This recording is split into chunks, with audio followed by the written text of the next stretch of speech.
सुबह के 9 बजे ऑफिस में पहुंच जाना और रात के 8 बजे तक काम करते रहना, फिर घर आना, खाना बनाना, खाना और सो जाना, और सुबह फिर से वही रूटीन फॉलो करना। पहला 1 साल बड़ी मुश्किल से निकला था। मुझे लगा मेरी जिंदगी तो बर्बाद हो गई। भले ही तनख्वाह अच्छी मिल रही है, लेकिन उसे खर्च करने के लिए समय भी चाहिए। सुबह सुबह मैं ऑफिस आ जाता हूँ, पूरा दिन तो यहीं पर निकलता है, घर तो मैं रह नहीं पाता। लेकिन 1 साल बाद काम में मन लगना शुरू हो गया, जब नए नए दोस्त बनने लगे, और कुछ ऐसे दोस्त थे जिनके साथ समय बिताने में मुझे बड़ी खुशी होती। कुछ लड़के थे, कुछ लड़कियां थी, लेकिन मेरा सबसे अच्छा दोस्त बना विशाल, जो कि उत्तराखंड का रहने वाला था। वो भी मेरी तरह शुरू शुरू में परेशान रहा करता था, मैं भी परेशान रहा करता था, और कहते हैं ना, परेशान का दुश्मन परेशान। तो हमारी दोस्ती पक्की हो गई। धीरे धीरे हम दोनों का मन लग चुका था, और अब हम ऑफिस में काम भी करते रहते हैं, बातें भी करते रहते हैं, जैसे घर में बैठकर एंजॉय कर रहे हैं। काम काफ़ी आसान लगता है अब, इसीलिए समय निकाल ही लेते हैं बातें करने के लिए। लेकिन हम दोनों एक दूसरे से शर्त बहुत ज़्यादा लगाते हैं कि वो लड़की मुझसे बातें करना चाहती है, मैं उसे आई लव यू कहूँगा तो वो मुझे वापस आई लव यू टू ज़रूर कहेगी। चल लगा 1000 की शर्त। ऐसे ही हम शर्त लगाते हैं, और कई बार ऑफिस में गालियां भी खाते हैं, लेकिन हमारी शर्त लगाने की आदत मुझे नहीं पता थी हमें एक ऐसी जगह ले जाएगी। एक दिन जब मैं बाकी साथियों के साथ एक ऐसी खौफनाक कहानी उन्हें सुना रहा था कि मेरे जो दादाजी हुआ करते थे ना, वो तंत्र विद्याएं किया करते थे। मैं तो उन पर बिल्कुल यकीन नहीं करता था, लेकिन विशाल कहने लगा, यकीन क्यों नहीं करते थे? क्या हुआ, उन्होंने कुछ गलत किया था? मैंने कहा हाँ हाँ गलत, तंत्र विद्याएं ये सब झूठ होता है, भूत प्रेत कुछ नहीं होते। मतलब मेरे दादाजी झूठे हुआ करते थे, अब इस दुनिया में वो मौजूद नहीं है, लेकिन मुझे लगता है उन्होंने झूठ कह कह कर लोगों को बहुत लूटा होगा। लेकिन फिर विशाल ने कहा, अरे नहीं यार, भूत प्रेत जिन सब कुछ होता है भाई, तेरे दादा तो एक तांत्रिक थे, तुझे तंत्र विद्याओं के बारे में सीखना चाहिए था। मैंने कहा क्या सीखता मैं? ढोंग सीखता, अंधविश्वास सीखता? अरे इससे घर नहीं चलता, घर चलाने के लिए काम करना पड़ता है। इसके बाद विशाल ने कहा, तो लगा शर्त, मैं साबित कर दूंगा भूत प्रेत जिन्न होते हैं। मैंने कहा देख विशाल, शर्त वो लगाई जाती है जिसमें जीता जा सकता है, भाई तो हार जाएगा, और 1000 क्यों, ज्यादा की लगा इस बार। फिर विशाल ने कहा, चल मेरा घर बार जायदाद सब लगी दांव पर, 20 से 30 लाख की शर्त लगाते हैं। उसकी ये बात सुनकर बाकी सब तालियां बजाने लगे थे। वो मेरा एक अच्छा दोस्त था, ऐसा पागलपन इससे पहले उसने कभी नहीं किया था। हम शर्त तभी लगाते हैं ना जब कुछ साबित कर पाएं। आखिर वो 20 से 30 लाख की शर्त क्यों लगाएगा जब भूतों को साबित किया ही नहीं जा सकता? मैंने कहा देख विशाल, ये पागलपन है। माना कि तू कुछ साबित कर पाया, तू जीता या मैं जीता, लेकिन भाई 20-30 लाख रुपए की शर्त, हम दोनों में से एक तो बर्बाद हो जाएगा ना, इसीलिए शर्त औकात के हिसाब से लगाएंगे। चल लगा 1000 की शर्त, अगर तू ये साबित कर पाया कि भूत प्रेत होते हैं, मैं तुझे 1000 दूंगा। अगर तू हार गया, साबित नहीं कर पाया, तो तू मुझे 1000 देगा। उसने जल्दी से जेब से 1000 निकाले, वहां रखे और कहा, ये बनी बात, अब तो 1000 मिलेंगे मुझे, ये शर्त तो तू हारा। फिर जब ऑफिस में छुट्टी हो चुकी थी, मैं भागा भागा पार्किंग में गया, और जैसे ही मैंने विशाल को पकड़ा, हे विशाल, क्या पागलपन है यार, पहली बार ऐसी शर्त लगाई है जो तुझे पता है तू साबित नहीं कर सकता। भाई भूत नजर नहीं आते, किसी को नजर आते हैं, कोई झूठी कहानियां सुनाता है, लेकिन इस चीज को साबित कैसे करेगा?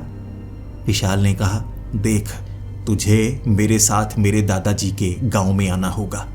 तू अपनी आंखों से वो चीज देखेगा जिस पर तू यकीन नहीं कर सकता। तुझे पहले तो वहां आना होगा, फिर मैं बताऊंगा वहां क्या चीज है जिसे देखकर तू डरेगा। और वैसे भी मैंने तुझे कहा है ना, कभी उत्तराखंड भी आ, मेरे गांव घूम, तुझे दादाजी के गांव लेकर जाऊंगा। 1 हफ्ते बाद हमें 10 दिनों की छुट्टियां मिलने वाली हैं। तूने कहा था हम घूमने कहीं जाते हैं, तो भाई मेरे गांव आना, दादाजी के गांव घुमाऊंगा।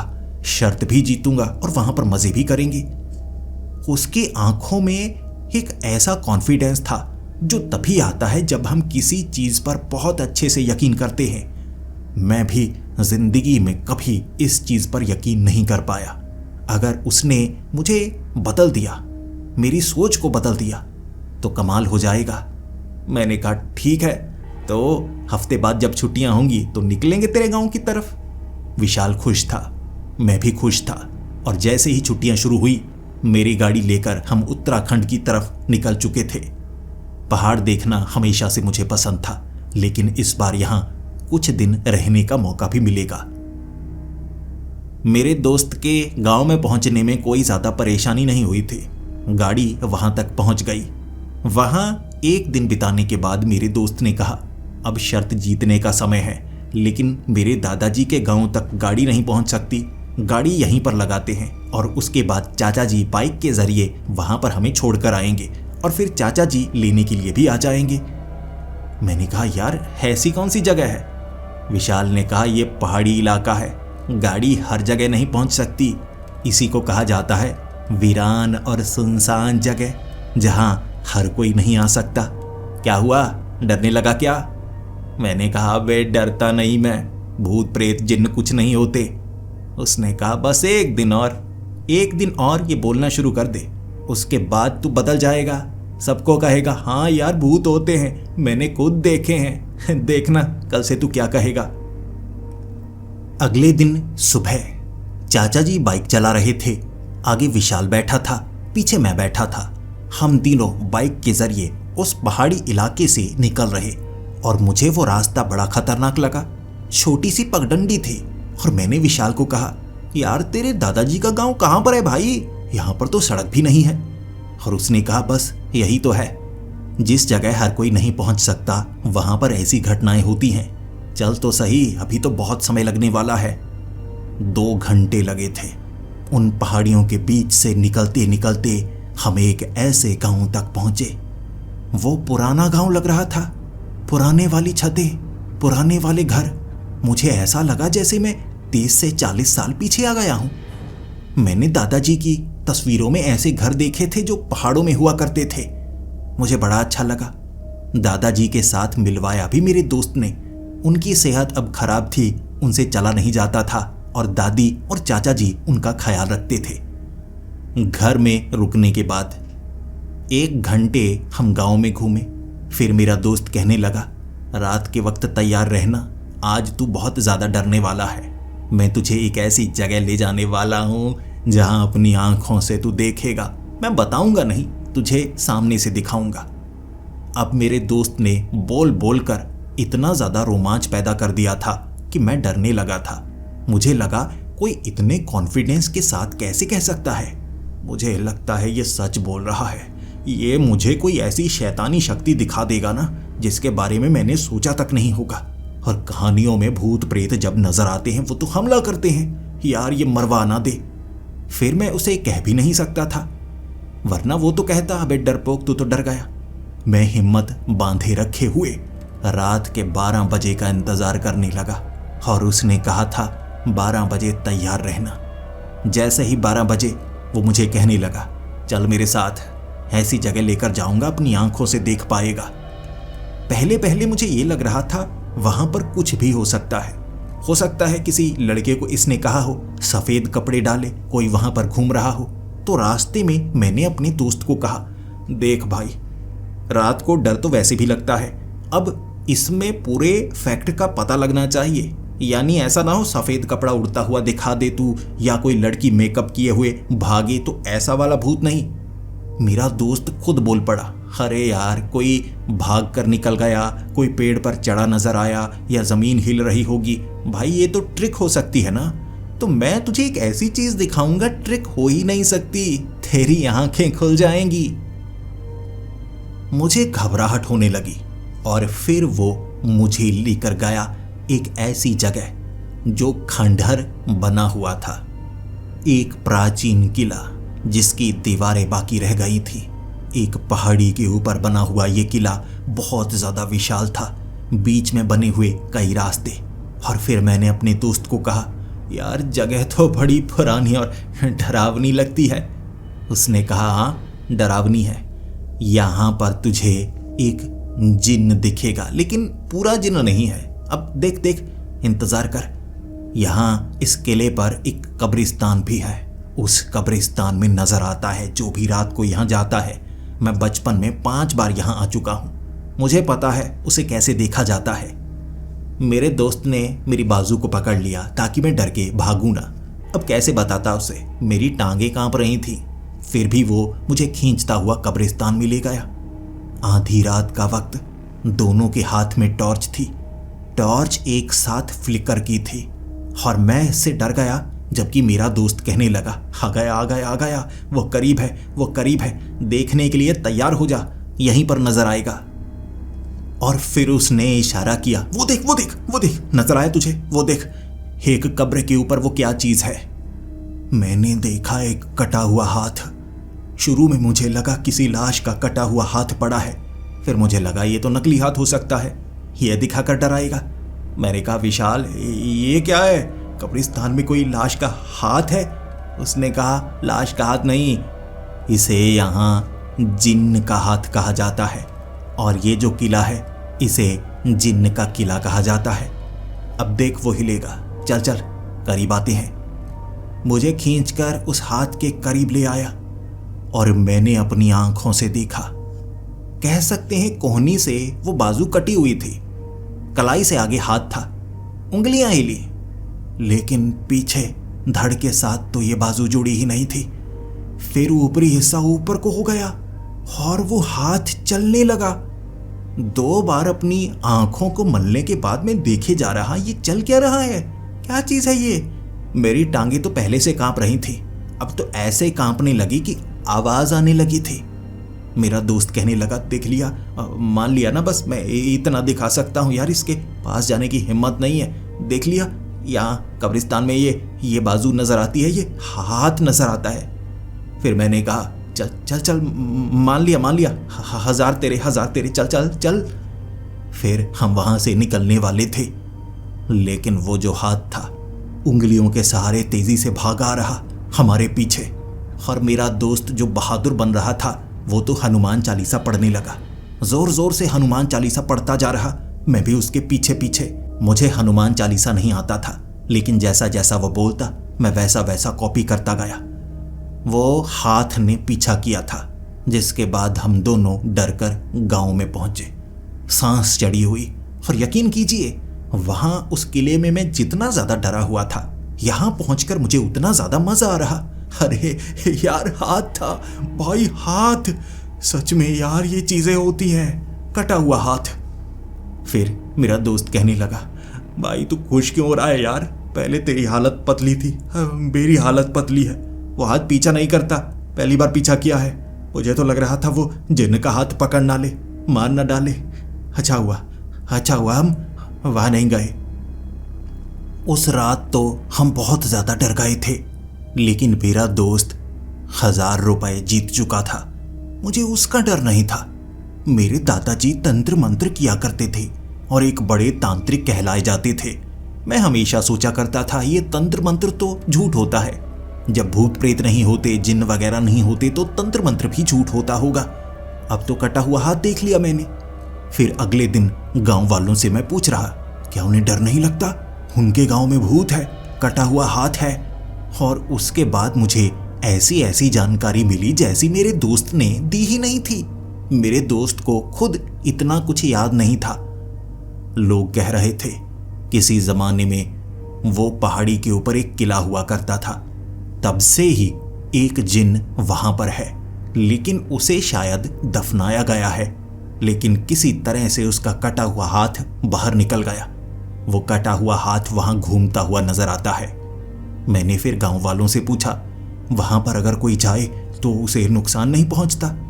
गांव वालों ने कहा, बिल्कुल नहीं, वो कटा हुआ हाथ किसी को नुकसान नहीं पहुंचाता, बस वहां पर घूमता फिरता हुआ ही नजर आता है। लेकिन कोई अनजान आ जाए वो तो डर जाएगा ना। लेकिन गांव वालों के लिए ये आम बात है, और कभी कभी वो कटा हुआ हाथ उस किले से बाहर भी नजर आता है। लेकिन अब उस तरफ जाने की हिम्मत कोई नहीं करता। बेवजह परेशानी क्यों मोल लेना। ये बातें सुनने के बाद दोपहर तक मैंने अपने दोस्त को कहा, देख यार, आज रात फिर से जाना है। वो हाथ नुकसान तो पहुंचाता नहीं, अब देख ही लिया है ये सब तो मैं इन्वेस्टिगेशन करना चाहूँगा। कटा हुआ हाथ है या कोई रोबोट है, ऐसा तो नहीं कोई ड्रोन बीच में घुसाया गया है। मैं पूरी बात जानना चाहूँगा। अगर सच में वो हाथ है तो देखता हूँ उठाकर, जैसे गुड़िया का हाथ होता है, उठा लेंगे उसे।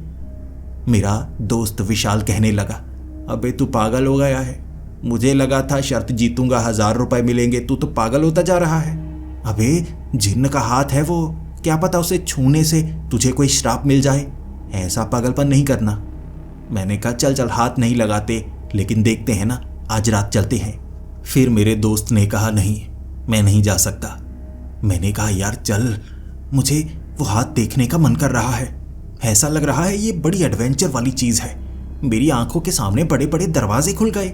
मैंने आंखें बंद कर रखी थीं कि ऐसा कुछ नहीं होता, सब कुछ असली लगने लगा। अब मैं देखना चाहूँगा। मेरा दोस्त शाम तक माना ही नहीं, तो मैंने सोचा मैं खुद जाऊँगा। वो कह रहा था यार तुझे कुछ हो ना जाए। मैंने कहा यार मैंने गांव वालों से बात की है, कभी कभी कोई गांव में जैसे किसी से झगड़ा हो गया तो गुस्से में घर छोड़कर वो उस किले में चला जाता है। एक आदमी ने कहा कि वो एक रात वहाँ पर बिताकर आया था, वहाँ हुआ तो कुछ नहीं, लेकिन वो जो हाथ है ना, कभी कभी धक्का देता है, कभी कभी आपके कपड़े खींचता है, ऐसा होता है। नुकसान कभी नहीं हुआ, किसी को नहीं हुआ। मेरे दोस्त को मैंने मना लिया, लेकिन वो मेरे साथ जाने वाला नहीं था, मुझे जाने देने वाला था। मैं अकेला रात के 12 बजे उस पहाड़ी के ऊपर वो किले के कब्रिस्तान तक पहुंचना चाहता था। मुझे नहीं पता था वहां पर मुझे क्या क्या देखने को मिलेगा, लेकिन जो भी मैं देखूंगा मुझे अचंभा बहुत ज्यादा होगा। उस कब्रिस्तान के एक पेड़ के पीछे मैं छिप चुका था, देखना चाहता था उस कटे हुए हाथ को। मुझे लगा सामने वो वाली कब्र पर मुझे नजर आया था, दोबारा वहीं पर नजर आएगा। लेकिन जब मेरी बाजू के ऊपर कुछ सरकता हुआ मुझे महसूस हुआ, मैंने पीछे मुड़कर देखा। वो कटा हुआ हाथ बिल्कुल मेरे कंधे के पास था। मेरी बाजू पर उसने उंगलियां घुमाई, टक टक टक किया। मैं तो डर गया। फिर मैं जो भागा उस किले से बाहर निकल गया। सांस चढ़ी हुई थी, लेकिन फिर से मुझे लगा ऐसा तो कुछ नहीं हुआ जिसे मैं खौफनाक कह सकूं। यार कटा हुआ हाथ इतने करीब था, अब उसने तो डराया भी नहीं, जैसे कोई हाथ से आपको बुलाने की कोशिश करता है, बिल्कुल वैसे हुआ था। मैं दोबारा जाकर देखता हूं। मैं उस पेड़ के पास गया और मुझे पेड़ के बिल्कुल सामने हाथ नीचे की तरफ किए हुए वो अजीब खौफनाक चीज नजर आई। उंगलियों के सहारे वो चलता था। ऐसी चीज मैंने जिंदगी में कभी नहीं देखी। हाँ, फिल्मों में, कार्टून्स में जरूर देखा है एक कटा हुआ हाथ, लेकिन ये तो बिल्कुल सामने, जिंदा कैसे हो सकता है। फिर मैंने अपना हाथ हिलाया, जैसे किसी को हाय कहा जाता है। उसने अपने अंगूठे को ऊपर की तरफ करना चाहा, हाय करने के लिए। मैं देखने लगा, अरे यार ये हाथ बात करता है। किसी ने कभी सोचा क्यों नहीं, एक जिन्न का कटा हुआ हाथ, वो बाहर घूमता है, कोई उससे बात करने की कोशिश क्यों नहीं करता। मैं उस हाथ के करीब गया और उसके बाद मैंने सीधे सीधे उसको कहा, तुम मुझे नुकसान तो नहीं पहुंचाओगी ना। और उसने एक साइन लैंग्वेज से मुझे जवाब दे दिया, ना में जवाब दिया, यानी वो मुझे नुकसान नहीं पहुंचाएगा। फिर मैंने कहा, तुम बात कर सकते हो, तुम्हारा दिमाग भी मौजूद है। उसने हामी भरी। मैं हक्का बक्का था। मैं उस हाथ के साथ बात करने लगा था। मैं इशारों में उसे कहता, बोलता, और वो इशारों में मुझे जवाब देता, और कभी कभी तो मिट्टी में साफ साफ लिख देता। मेरी समझ में पूरी तरह से आ रहा था वो कहना क्या चाहता है। उसका कहना था कि मैं अपने शरीर को ढूंढ रहा हूं, मुझे मेरा शरीर बाहर निकालना है, लेकिन ये हाथ उस शरीर को बाहर नहीं निकाल सकता, इसीलिए इस हाथ का अपना दिमाग बन चुका है। अगर तुम मेरी मदद करो, मेरा शरीर बाहर निकलेगा। मैं तुम्हें वो दे सकता हूं जिसके बारे में तुमने कभी सोचा तक नहीं होगा। मैं सोच में पड़ गया। अच्छा, तो पूरा जिन्न का शरीर है जो यहाँ कहीं दबा हुआ है और तुम मुझे बताओगे मुझे वो बाहर निकालना है? उसने हामी भरी। फिर मैं चिंता में पड़ गया। नहीं नहीं नहीं नहीं नहीं, एक जिन्न का शरीर बाहर निकालना बड़ा खतरे वाला काम हो सकता है। अगर मुझे कुछ हुआ? उस हाथ ने कहा, कुछ नहीं होगा। जैसे मैंने कभी किसी को कुछ नहीं किया उसी तरह से मेरा शरीर भी कुछ नहीं करेगा, बल्कि वो तो मालिक हैं। वो तुम्हें वो देंगे जो कोई नहीं दे सकता। चाहे धन हो, दौलत हो, जो तुम चाहोगे तुम्हें वो मिलेगा। डरने की जरूरत नहीं है। फिर मैं उससे बात करता गया। वो मुझे भरोसा दिलाता गया। मैंने कहा, ये जिन किसी को नुकसान तो नहीं पहुंचाता? उसने कहा, मैं वादा करता हूं जिन ने कभी किसी को नुकसान नहीं पहुंचाया, लेकिन उसके बावजूद उसे कैद किया गया। कैद के बाद वो आज़ाद होने की कोशिश तो करता रहा, लेकिन उसकी ताकतें भी वहां पर कैद की गई हैं। हाथ किसी तरह से निकल आया है। ये हाथ उसे आज़ाद करवाने के लिए है। फिर काफ़ी समय उससे बात करने के बाद मैंने कहा, ठीक है, मैं निकालूंगा। पहले ये बताओ शरीर है कहाँ पर? उस हाथ ने इशारा करके कहा, चलो मेरे साथ। फिर मैं उस हाथ का पीछा करने लगा। कोई सोच ही नहीं सकता जिस चीज़ पर मैं यकीन नहीं किया करता था, अब ऐसी किसी चीज़ के मैं पीछे था, उसकी बात मान रहा था। वो मुझे उस खंडहर के कब्रिस्तान के बिल्कुल पीछे लेकर गया। वहां पर नरम मिट्टी थी और एक पेड़ के नीचे एक अजीब पत्थर का निशान बना हुआ। उस हाथ ने इशारा किया इसके नीचे। मुझे नहीं पता था कितना नीचे, लेकिन मैंने उस पत्थर को हटाया। वो हाथ मदद तो कर रहा था, लेकिन कोई खास फायदा नहीं हो रहा। बिना शरीर के एक बाजू में कितनी जान हो सकती है? उसमें भी इतनी ही जान थी। पत्थर को एक तरफ मैंने हटाया, लेकिन जैसे ही मैं मिट्टी में हाथ डालने वाला था, किसी ने मुझे पकड़ा और धकेल कर पीछे फेंक दिया। फिर मैंने उस हाथ को डर कर भागते हुए देखा। उसने तो कोई इशारा नहीं किया। फिर मेरी नजर पड़ी उस औरत पर। बड़ी भयानक औरत थी। उसकी चोटी सांप की तरह थी।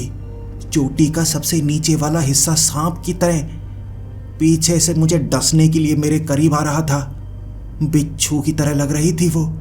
मैं घबराया हुआ सन्न हो चुका। और फिर उसने कहा, पत्थर को वहीं पर रखो, रखो पत्थर को वहीं पर।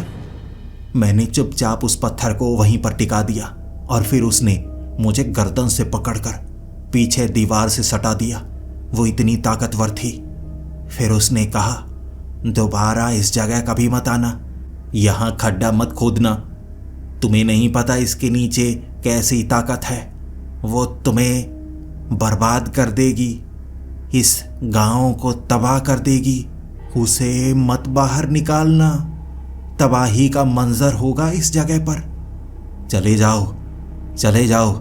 मैं तुम्हें नुकसान नहीं पहुंचाना चाहती, लेकिन अगर तुमने मजबूर किया तो मुझे कठोर कदम उठाना पड़ेगा। उसने मुझे छोड़ दिया और फिर कहा, भाग जाओ यहां से। मैंने भागना शुरू कर दिया।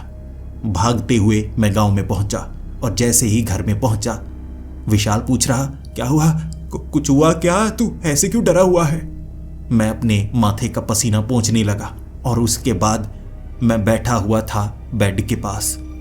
मैं विशाल को भी सब कुछ बताना नहीं चाहता था, वरना वो तो मुझे रोक लेता, शायद वहां जाने ना देता। लेकिन मुझे लगा हो सकता है कुछ ऐसी चीज है जिसके बारे में मुझे नहीं पता, तो पूरा सच पता लगाना होगा मुझे। तो मैंने उसे बता दिया कि वहां वो हाथ तो नजर आया था, मैंने उस हाथ से बात भी की थी। विशाल ने कहा, सच में?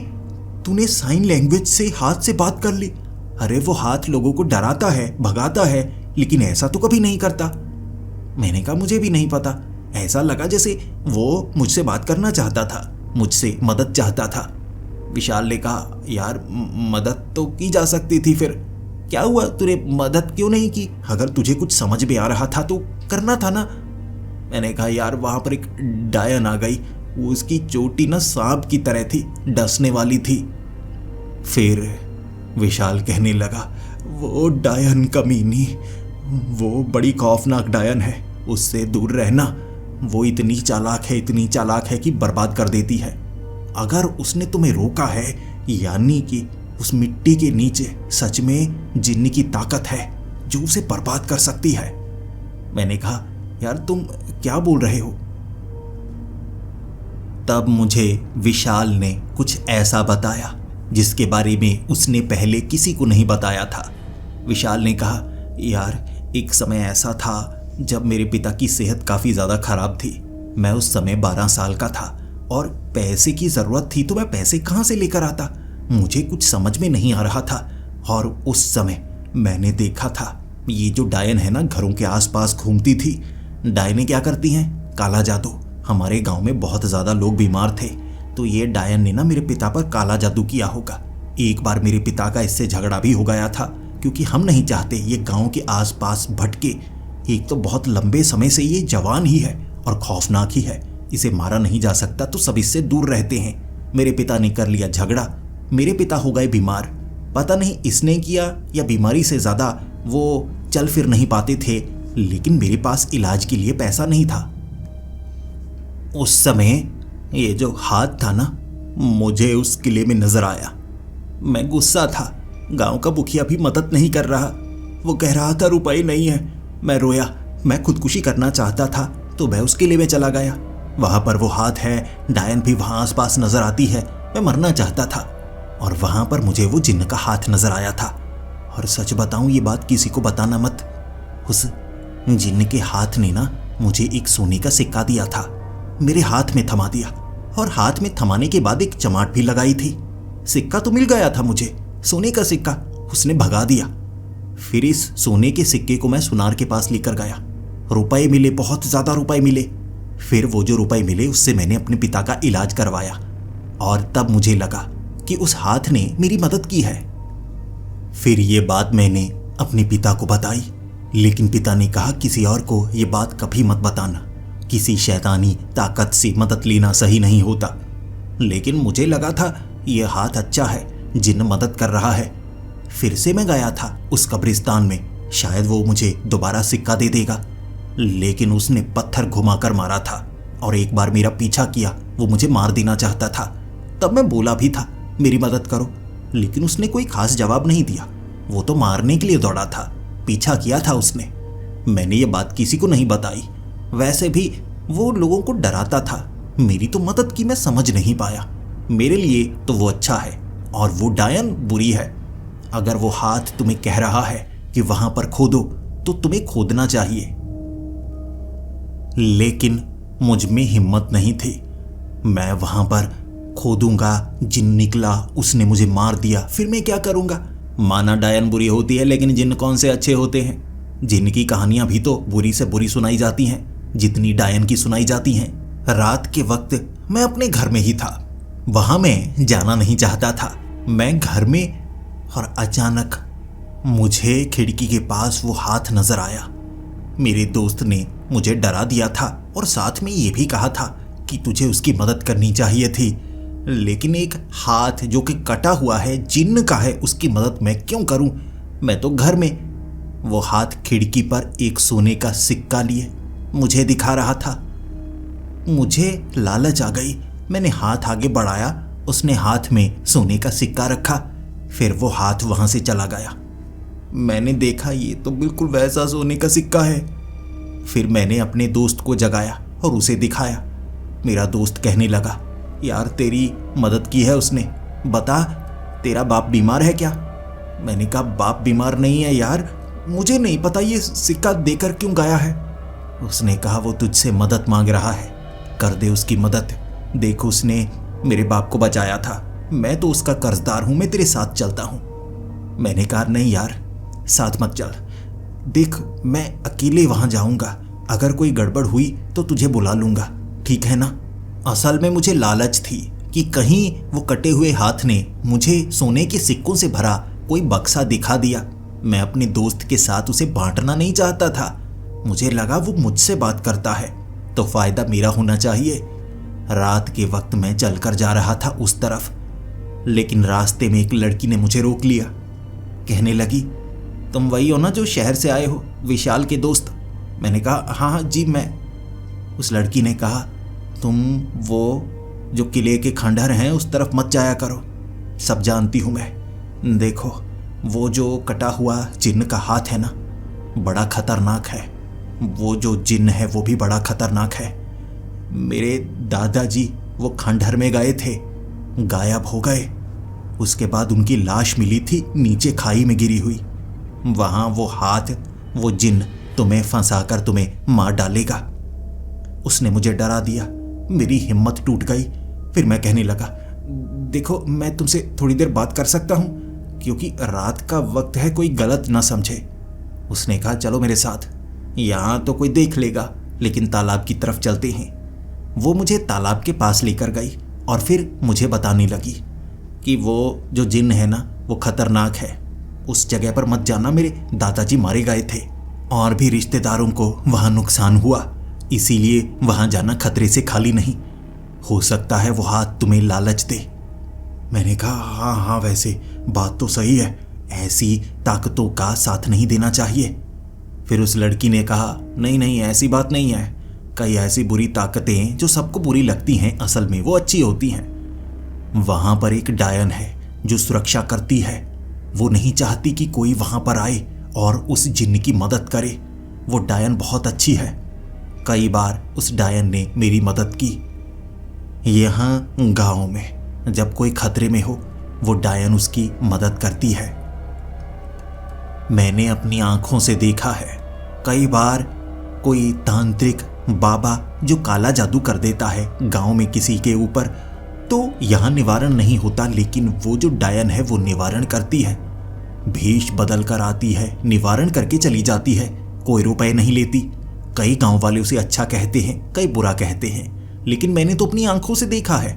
भेष बदल कर आई थी, वो निवारण करके चली गई, किसी को घर में खाना रख के चली गई, तो वो लोगों की मदद करती है, वो अच्छी है। जिन्न बुरा है। उस लड़की ने मुझे ये बताया और 1 घंटे उस लड़की से बातें करते करते मैं उस पर भरोसा करने लगा था। शायद जो लड़कियां सुंदर होती हैं उन पर भरोसा जल्दी हो जाता है, लेकिन मुझे तो दोनों तरफ खतरा था। लड़की कहती है कि डायन अच्छी है, जिन्न बुरा है। मेरा दोस्त कहता है कि जिन्न अच्छा है, डायन बुरी है। भरोसा करूं तो मैं किस पर करूं? यही कारण था कि मैं वापस घर आ गया और अगले दिन मैंने इसके बारे में अपने दोस्त को बताया। मेरा दोस्त कहने लगा कि वो लड़की काफी शरीफ है, लेकिन ऐसी बहकी बहकी बातें क्यों कर रही है। मैंने कहा, अगर लड़की शरीफ है तो सही बोलेगी। मेरे दोस्त ने कहा, तो तुझे मैं बदमाश लगता हूं? तुझे क्या लगता है मैं तेरा बुरा चाहता हूं? उस डायन पर भरोसा मत करना, हो सकता है उस लड़की की कोई रिश्तेदार हो, वो तुम्हें फंसाना चाहती हो। डायनें जवानी चूस लेती हैं, भरोसा मत कर किसी पर, ये सब तेरे लिए अनजान है। माना सब अनजान थे, लेकिन वो खूबसूरत थी, और जो खूबसूरत लड़कियां होती हैं वो ठग नहीं होती, मुझे ऐसा लग रहा था। फिर क्या, मेरा दोस्त मुझसे झगड़ने लगा, तो मैंने कहा, चल उस लड़की के पास बात करते हैं। मैं अपने दोस्त को उस लड़की के पास लेकर गया और वो लड़की मुझे तालाब के पास लेकर गई। फिर हम वहां पर तीनों थे। मैं तो उस लड़की का साथ दे रहा था, लेकिन मेरा दोस्त उसे गालियां निकालने लगा। ये तो मेरे दोस्त को बर्बाद करना चाहती है, क्या चाहती है तू? और वो मेरे दोस्त को गालियां निकालने लगी। ऐसी गंदी गंदी गालियां सिर्फ गांव में सुनी थी मैंने। फिर मैंने दोनों को समझाया, देखो देखो देखो, अभी हम कुछ नहीं करेंगे, किसी की मदद नहीं करेंगे, क्योंकि खतरा तो दोनों तरफ है ना। तुम्हें लगता है डायन अच्छी है, तुम्हें लगता है जिन्न अच्छा है, लेकिन दोनों बुरी ताकतें होती हैं। माना उन्होंने अच्छा किया होगा, लेकिन ऐसी बुरी ताकतें फंसाती हैं, तो हम किसी का साथ नहीं देंगे, ना उस हाथ का ना उस डायन का। ठीक है ना? दोनों खुश? दोनों वहां से मुंह बनाकर जा चुके थे। फिर एक दिन मैं वहां पर और रहा। रात के वक्त एक सिक्का उस हाथ ने मुझे दोबारा दिया था। फिर मैंने उस गांव को छोड़ दिया। वापिस हम ऑफिस आ चुके थे। बाकियों ने मुझसे पूछा था कि मैं शर्त जीत चुका हूं या हार चुका हूं। मैंने कहा, मैं शर्त हार गया, वहां कुछ भूत नजर आया था मुझे। बाकी जानना चाहते थे कैसा भूत था, लेकिन मैं उन्हें बता नहीं सकता था। लेकिन फिर क्या, मेरे अंदर उतावलापन जागने लगा जब एक बार बॉस से मेरी लड़ाई हो गई। मैं सोच रहा था कि काम छोड़ दूं, लेकिन अगर मैं काम छोड़ूंगा, कोई ऐसा अच्छा काम दोबारा मुझे मिलेगा क्या? किसी और कंपनी में कोई खाली जगह होगी या नहीं? मुझे भटकना पड़ेगा, काम मैं छोड़ नहीं सकता। एक तरीका है, वो 2 सोने के सिक्के हैं, उन्हें बेचकर देखता हूं कितने महंगे बिकते हैं। वो सोने के सिक्के महंगे बिके तो मुझे लगा वो हाथ वैसे ठीक तो था, बुरा भी नहीं फंसाया था। बाकी डायन की बात, तो डायन ने भी तो जिंदा छोड़ दिया था। अच्छे तो दोनों लग रहे हैं, बुरा तो कोई नहीं लगा। तो मुझे वहां दोबारा जाना चाहिए या नहीं? सोच ही रहा था तो मैं दादाजी के कमरे में गया। दादाजी तांत्रिक हुआ करते थे, कुछ तो ऐसा होगा जो काम का होगा। इससे पहले मैं इसे कबाड़ माना करता था, सोचा करता था कि फेंक दूंगा, लेकिन अब मैंने दादाजी का गांव में कमरा खंगाला, एक एक करके वो चीजें निकाली और फिर मुझे पता लगा काले बक्से के बारे में। दादाजी काले बक्से में ऐसी चीजें रखा करते थे जिससे वो लोगों के ऊपर से उतारा किया करते। भूत, प्रेत, डायन, चुड़ैल, पिशाच या जिन्न, हर किसी का उतारा कर देते थे। बड़े माने हुए थे। जब मैंने वो काला बक्सा खोला, उसमें छोटे छोटे डिब्बों में अलग अलग तरह का सामान था और उसे इस्तेमाल करने का तरीका भी बताया गया था।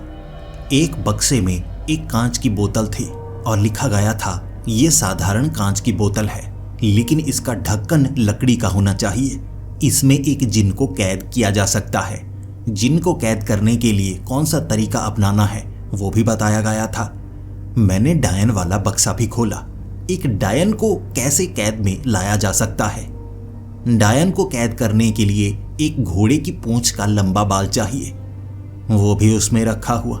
अगर उस बाल को एक डायन की गर्दन के करीब फेंकोगे तो उसके बाल से वो जुड़ जाएगा और ये रस्सी की तरह होगा, वो तुम्हारी गुलाम बन जाएगी। जब तक हाथ में रस्सी है वो भाग नहीं सकती।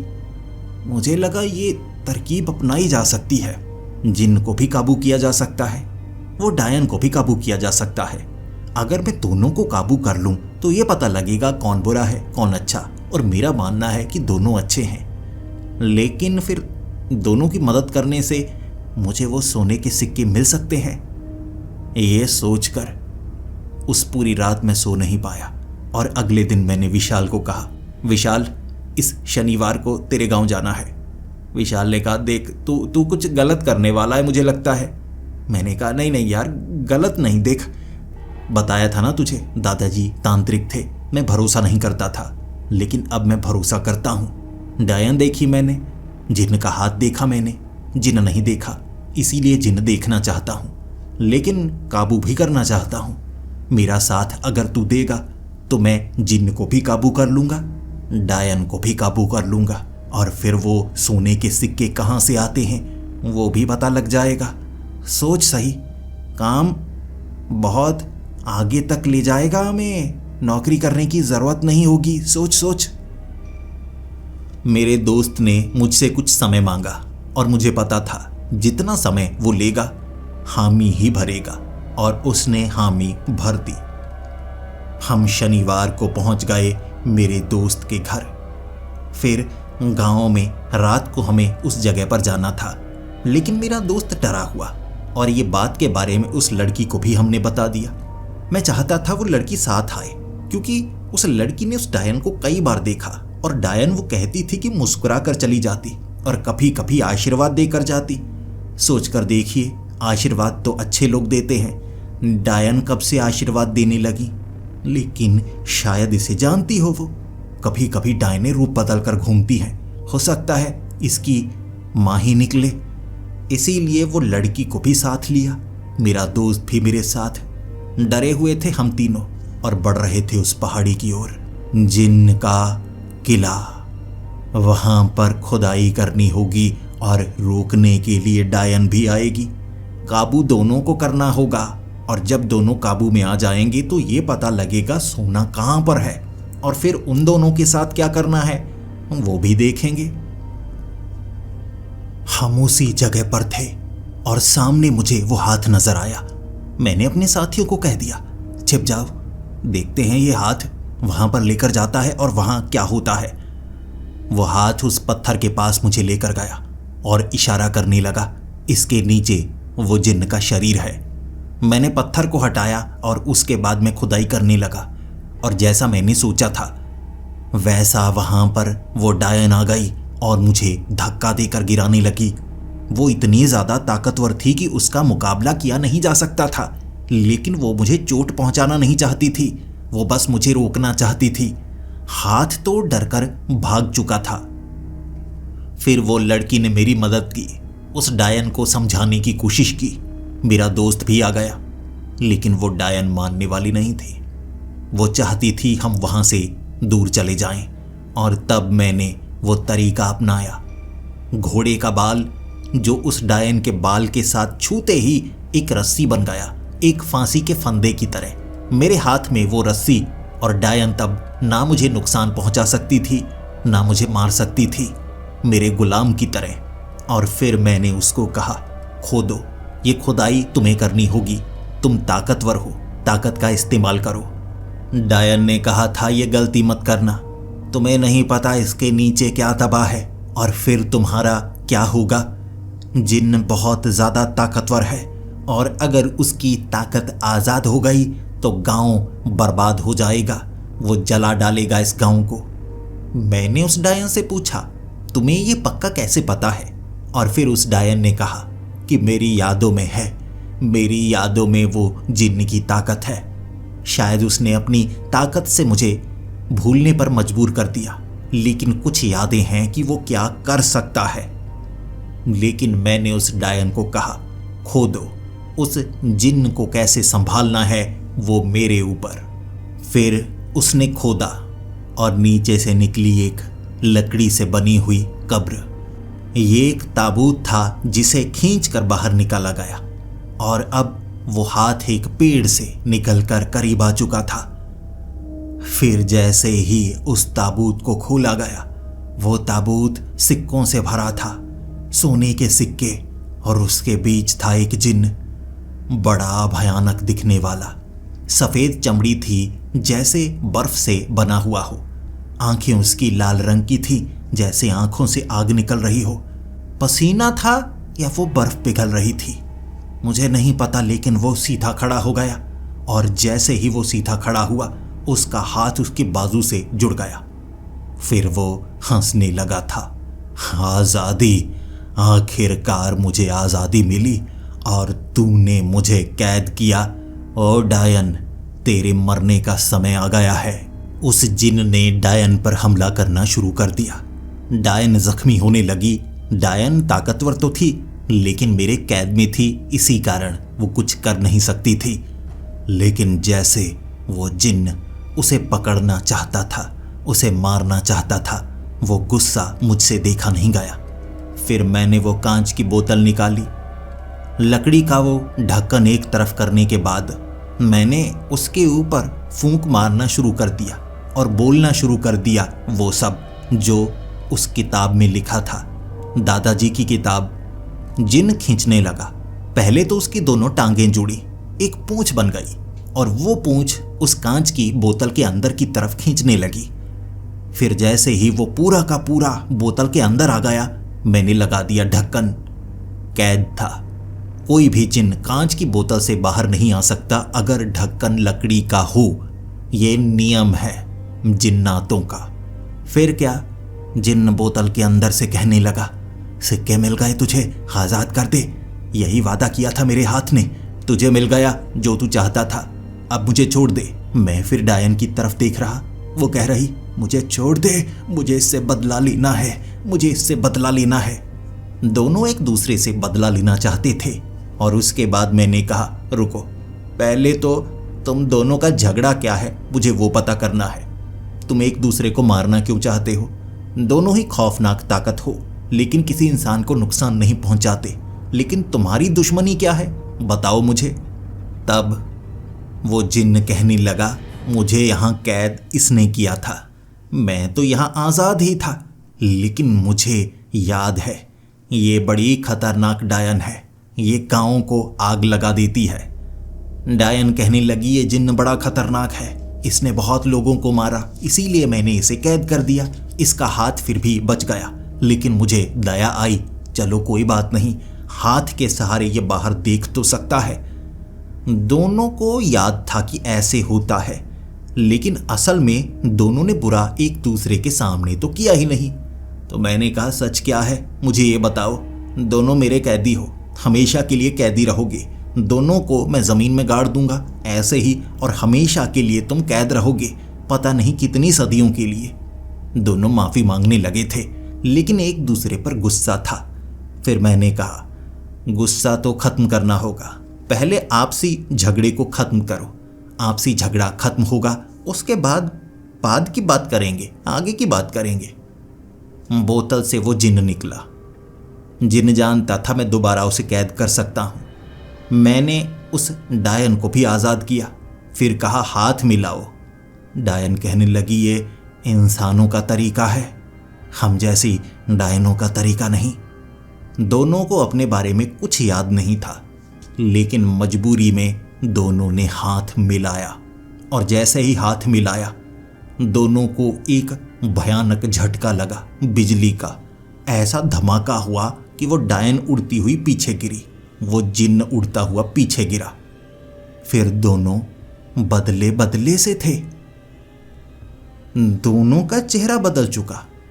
वो डायन जो बड़ी भयानक लग रही थी, अब तो 20-22 साल की लड़की लग रही, जबकि दूसरी तरफ वो जिन्न जो कि खौफनाक था, साधारण इंसान 20 से 22 साल का ही। जैसे ही दोनों उठे, एक दूसरे की तरफ भागे। मुझे लगा फिर से झगड़ा शुरू, लेकिन दोनों ने एक दूसरे को गले से लगा लिया। हम तीनों हैरान थे। जिन्हें लड़ना चाहिए था वो एक दूसरे को गले से लगा रहे हैं। तो मैंने सवाल पूछा, ये कर क्या रहे हो? गला घोंट कर मारना चाहते हो? तब वो डायन बोली, हमें सब कुछ बुलाया गया था, हम दोनों को। ये हमारी गलती थी, जिसकी सज़ा हमें बहुत ज़्यादा लंबी मिली। कभी यहाँ हम रहा करते थे और यहीं पर मिलने के लिए आया करते थे। यहाँ एक लकड़ी का बक्सा मिला जिसमें थे सोने के सिक्के। ये वही बक्सा है। गलती से हमने इस सोने के सिक्कों को छुआ और हमें ये श्राप मिला। इसके अंदर एक जिन्न था जो इस दुनिया को छोड़कर जाने वाला था, लेकिन उसके जाने से पहले उसे एक श्राप देना था। जो भी सिक्कों को पहली बार छूता वो श्राप उसे लगता, फिर सिक्के आज़ाद हो जाते। अब श्राप इतना भयंकर मिला कि हम दोनों एक दूसरे के करीब रहते, लेकिन दुश्मन बनकर भूल जाते, और गलत यादें हमारे दिमाग में आती तो हम दुश्मनी निभाते। इसी कारण ये जिन्न बना, मैं एक डायन बनी, और हम पिछले 300 सालों से लड़ते आ रहे हैं, एक दूसरे को यहीं पर दफन करने की कोशिश करते आ रहे हैं। लेकिन हमारी नफरत हमारे प्यार की तरह थी, अपार। और आखिरकार एक ऐसा इंसान जो भविष्यवाणी के अनुसार हमें आज़ाद करवाता, वो तुम निकले। दोनों ने मुझे गले से लगाया और मुझे खुशी हुई। एक श्राप का अंत हुआ और मैं ये जान पाया, हाँ, भूत होते हैं, जिन्न होते हैं, डायन होती है, कटा हाथ होता है, खजाना मिलता है। सब कुछ एक ही झटके में मेरी आंखों के सामने घूमने लगा था। और उसके बाद नीचे गिरे हुए सिक्कों को वो समेटने लगे। ज़्यादा सिक्के नहीं थे, कम ही थे, लेकिन इससे किसी की भी जिंदगी बदल सकती थी। मैंने कहा, ये क्या, बक्से में डालकर सिक्के देने की ज़रूरत नहीं है, ताबूत मुझे अच्छा नहीं लगता। फिर वो लड़की बोली, हम बहुत समय से कैद थे, अपनी ज़िंदगी जी नहीं पाए, अब इस सोने से हम अपनी ज़िंदगी जी पाएंगे। ताबूत खींच कर ले गए वो। हम तीनों एक दूसरे की तरफ देख रहे थे। फिर विशाल ने कहा, उन्होंने खतरा उठाया था ना, तो सिक्के उनके, जिंदगी उनकी अच्छी निकलनी चाहिए, दर्द उन्होंने सहा है। फिर मैंने लड़की की तरफ देखा, वो लड़की भी कहने लगी, तुम दिल के अच्छे हो, तुमने उन्हें जाने दिया। कोई लालची होता तो हमारी तरफ देखता और ये चाहता कि हम उनसे वो बक्से को छीन लें, लेकिन तुम अच्छे हो, मुझे तुम अच्छे लगे। उस लड़की की ये बात सुनने के बाद मैंने खुद को संभाला और फिर मैंने कहा, मैं तो तुम्हारी तरफ इसलिए देख रहा था कि मैं देखना चाहता था तुम्हारी आंखें नम हुई या नहीं। इस प्यार को देखकर मेरी आंखें तो नम हो गई। जो जरा सी लालच थी मन में, उस लड़की ने वो लालच भी निकाल दी थी। फिर हम उस पहाड़ी से नीचे उतर रहे। श्राप खत्म हो चुका था, खौफ खत्म हो चुका था। फिर मेरे दोस्त ने कहा, अब चले यहाँ से, जो तू सोच रहा था वो तो सब कुछ हो गया। भले ही सोना मुझे नहीं मिला जो मेरी जिंदगी बदल सकता था, लेकिन वो लड़की अच्छी थी और मैं हमेशा से यही मानता हूँ, आप जब मेहनत करें तो मेहनत का फल ज़रूर मिलता है, और अगर मेहनत का फल जैसा आप चाहें वैसा ना मिले तो जो मिलता है वो ले लेना चाहिए। तो मुझे लगा किस्मत थी मेरी कि ये लड़की मुझे पसंद करती है, खूबसूरत भी है, तो इससे ही बात बना लेता हूँ। ऐसे मेरी ये भयानक कहानी जिसमें खौफ भी है, रोमांच भी है, दर्द भी है, मेरी ये सच्ची घटना अब तक मैंने अपने सीने में दबाए रखी, लेकिन कभी न कभी ये सीना तो फटना ही था।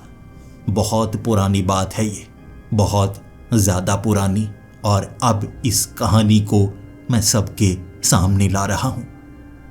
आप बताना ज़रूर आपको मेरी ये सच्ची कहानी कैसी लगी।